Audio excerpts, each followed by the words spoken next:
So, where are they? Did you chop them up? In tiny bits. Did you peel them first? Sì, certo. Let me see.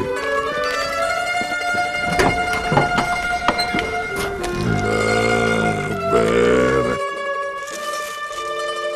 I want the same down to all the rest of the fruits.